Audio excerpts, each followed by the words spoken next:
O'zingizni yaxshi tuting. Hatto yomonlar oldida ham. Yaxshiga yaxshi, yomonga yomon bo'laman demang. Axir oldingizdan shayton chiqsa, siz ham shayton bo'lavermaysiz-ku. Sizni yomon ko'radigan, orqangizdan gapiradigan odamlar bilan ishingiz bo'lmasin.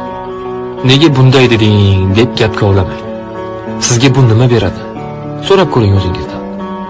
Biz 100% hammaga yoqa olmaymiz. Bizni hamma yaxshi ko'rishga ham majbur emas. Sizni yomon desin. Unday odamlardan xafa ham bo'lmang. Hech qachon. Chunki hamma o'z fikriga ega bo'lishga haqli. Dedi eng yomon narsa. Gap tashish ham. Kimdir bilan shu uchun urushish ham juda ham xunuk ish. Hayotingizda sizni muhokama qiladigan odamlarni tabiiy qabul qilishni boshlang.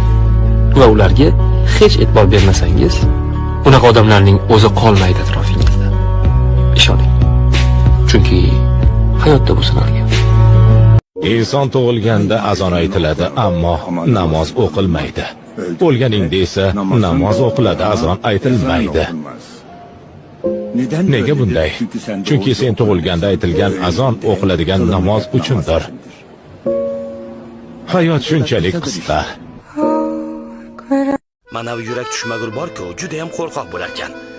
Uni aldash kerak. Hayotda har qanday muammoga duch kelganingda ham unga shunday deyish kerak. Hech qisi yo'q akasi, hammasi yaxshi, hammasi yaxshi. Shu bilan muammo hal bo'lar ekanmi?